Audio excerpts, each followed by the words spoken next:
आज इमानदारीने काम करणारे 10-10 वर्ष उबर मध्ये काम करणारे त्यांच्या आयडी तुम्ही एक बाजू ऐकून हे करतात, ब्लॉक करतात, त्यांचा ऐकत नाही. तिथे धारावीमध्ये 3000 मध्ये बोगस आयडी बनतात, ते तुमच्या ऍप मध्ये चालतात, ते तुम्हाला चालतात. माणूस कोण? एखादा बांगलादेशवरनं येऊन इथे गाडी चालवत असेल, काय भरोसा आहे? आज आमच्या आई बहिणी टॅक्सी बुक करून जात आहेत, त्यांची गॅरंटी कोण घेणार? एक मी प्रूफ सकट सांगतोय, मी हवेत नाही बोलत आहे. त्या आयडी तुम्हाला चालतायत आणि तुम्हाला इमानदारी, आज यांची आयडी 4 वर्षापासून बंद आहे, एक त्यांची कंप्लेंट नाहीये. एका ह्याच्यावर तुम्ही त्यांची आयडी बंद केली, आयडी चालू होत नाही. इथे आल्यावर आम्हाला उत्तर भेटतात की आम्ही नाही करू शकत, ते बँगलोरवरनं बंद झाले. लोकांच्या कडे सेटअप आहे तुमची आयडी ब्लॉक करणे आणि चालू करणे, असे तुम्ही देऊन ठेवले. आउट स्टेशनचे तुम्ही सेटअप चालवताय, त्यांना बल्कमध्ये बुकिंग देतायत वेंडरशिप देऊन. मग आम्ही काय येडे आहेत काय? 10-10 लाखाच्या गाड्या घेऊन तुमच्याकडे बघताय 150-200च्या बुकिंग मारत बसायचं. आम्हाला पूर्ण आज उत्तर पाहिजे. तुमच्याकडे ऑथोराइज नसेल, तुमच्या वरचा कोण पर्सन असेल त्याला बोलवा, लेखीमध्ये किती दिवसात हे आमचे मुद्दे सॉल्व्ह होतील. तिथपर्यंत इथला एकही माणूस हटणार नाही, मी पहिलाच सांगतोय. पीक टाइम मध्ये 1.5 पट घेऊ शकता. तुमचा पीक टाइम कधी आहे ना तेही आम्हाला कळत नाही. किती वाजता तुमचा पीक टाइम सुरू होतो आणि किती वाजता तुमचा पीक टाइम संपतो तेही आम्हाला माहिती नाही. 13 रुपये 12 रुपये एका इथे काय आम्ही काय भीक मागतोय काय? 10 लाखाच्या गाड्या घेऊन 11 रुपये. आज वडापाव 20 रुपयाचा झालाय. 2015 पासून तुमचे 8 रुपये वाले रेट आहेत, तेही आधी 8 रुपयांनी भेटतात. आणि कधी कधी तर असं आहे की ऍप मध्ये ऑटो रिक्षाचे रेट आमच्यापेक्षा जास्त. कुठल्याही रेट वाढवून टाकतात, कधी प्रीमियरचे वाढवून टाकतात. तुम्ही शासनापेक्षा मोठे आहेत का? मला एक सांगा. उबर कंपनी आमच्या महाराष्ट्रात येऊन तुम्ही जर इथे आमच्यावर दादागिरी करत असेल, अजिबात चालणार नाही साहेब. आणि आता हे खपून घेणार नाही. हा तुम्हाला जीआर पाहिजे, आता तुम्हाला पाठवू शकतो जीआर. सगळ्यांना सगळं माहिती आहे. आदेश पण दिलेले आहेत. तुमचे मॅनेजर जॉईंट कमिशनर भरत केळकर साहेबांचे तुमची लोक आलेली. परवाच्या दिवशी पण मीटिंग झाली. तुम्ही काही ऍप मध्ये दाखवत नाही. आणि सगळ्यात महत्वाचा मुद्दा, आमचा ड्रायव्हर भावाचा जो मर्डर झाला ते तुमच्या कारणामुळे झालाय, कारण तुम्ही कस्टमरचं केवायसी करत नाही.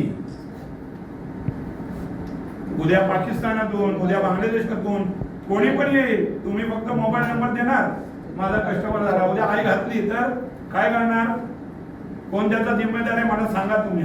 आता उबर के ऑफिस में अगर कोई कस्टमर तुम्हारे साथ मिसबिहेव किया है तो तुम नंबर मांगोगे तो उबर वाले नहीं देते. तो आज तुम्ही रेट द्या, कस्टमर काय देत नाही का? बिचारे टिप टाकून मरतात, त्यांना गाडी भेटत नाही का? ड्रायव्हर गाडी उचलत नाही. तुम्ही का तुमचं नाव खराब फक्त एव्हरेज आणि तुमचं मूव इंडिया त्यांनाच गाडी द्या. होणार लोकांना देऊच नका. बंद करतो तुम्ही आम्हाला आशा दाखवल्या गाडी घ्या आमच्या इकडनं घ्या म्हणून, तुम्हाला रेट चांगला देतो. 45,000चा बिझनेस दाखवलेला त्या टायमिंगला जेव्हा तुमची कंपनी इकडे आली तेव्हा प्रत्येक गाडीला 45,000चा नफा याचा बिझनेस दाखवला आणि लालच दाखवून तुम्ही गाड्या वाढवल्या. आज काय करताय तुम्ही? देताय का तेवढा बिझनेस प्रत्येक गाडीला? का नाही आहे? दुसरी गोष्ट, प्रायव्हेट बाईकला तुम्ही बाईक टॅक्सी म्हणून अलाव करता, कोणत्या याने राईट्सनी करताय? नाही करत सर, आता सध्या बंद केलं आहे. चालू आहे त्यांचं काय? ज्यांचे आले त्यांचे तुम्ही आयडी ब्लॉक केले नाही. आयडी ब्लॉक मग का नाही तुमच्या इकडे होतात त्या गोष्टी? का नाही होतं तुमच्या इकडे त्या गोष्टी? इन्व्हेस्टिगेशन करायची गरज लागते तुम्हाला. तुम्हाला आरसी बुक नाहीये बाईकचं. हा मग त्यामध्ये दिसत नाही का प्रायव्हेट बाईक आहे? मला सांगा कुठल्याही तुम्ही हे करताय. अरे आम्ही आमचा तुम्ही चोरी करणार, तुम्ही राजा, आम्ही आमचा सेल्फी रोज अपलोड करतो. त्यामध्ये जरासा फरक आला का तुम्ही आयडी ब्लॉक करता. मग तुम्हाला एवढा टाइम लागतोय का बाईक टॅक्सी बंद करायला? एवढा टाइम लागतोय? गव्हर्नमेंटने काय बोललंय की इलेक्ट्रिक बाईक ठेवा नियमाप्रमाणे. तुम्ही का चालवतात पेट्रोल बाईक हे मला सांगा. हे कोणी म्हणजे तुम्हीच राजा, तुम्हीच सगळं. आणि फ्लीट कडे 5-5 हजार गाड्याचं कोणी दिलंय तुम्हाला अथॉरिटी? फ्लीटला 5-5 हजार गाड्या आहेत. आम्ही लोक काय झक मारणार का इथे? सर्व बोगस आयडी वाले सगळे बोगस आहे. एक लक्षात ठेवा, उद्या फ्लीटची गाडी भेटेल ना बाहेर आणि बोगस ड्रायव्हर भेटला तिथेच गाडी फोडणार आणि ड्रायव्हरला पण फोडणार. त्याची जिम्मेदारी तुमची असेल, लक्षात ठेवा. आज तुम्हाला कल्पना देऊन जातोय आम्ही या गोष्टींची. उद्या जर कुठली उद्या कोणत्याही प्रकारची कारवाई झाली तरी पण त्याला जबाबदार फक्त आणि फक्त तुम्ही असाल. सर ओरिजिनल आईडी को एकदम तुरंत बंद कर दिए, फिजिकल बंद अभी उसको तुरंत चालू भी करे ना, 3 दिन का टाइम क्यों देते हैं? मला याचा हे आम्हाला पाहिजे reply द्या याचा, reply कितपर्यंत पाहिजे. होणार नाही, किती दिवसात तुम्ही करणार ते सर्व पाहिजे. सिलिंग कॉपी आणली. प्राइवेट गाड़ी उबर में चल रही है उसके लिए बाइक नहीं आईडी बंद करते तुरंत चालू भी करे ना. प्रायव्हेट गाड्या चालतायत उबरमध्ये, कोणाच्या कृपेने चालतायत त्या? सब सेटिंग आउट स्टेशन चल रही है प्राइवेट.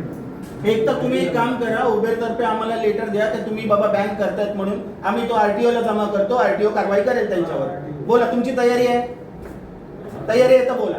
उद्या रस्त्यावर काही झालं, स्पीडची गाडी किंवा बाईक टॅक्सी किंवा काही तोडफोड झाली, त्याचा जिम्मेदार तुम्ही असेल, लक्षात ठेवा.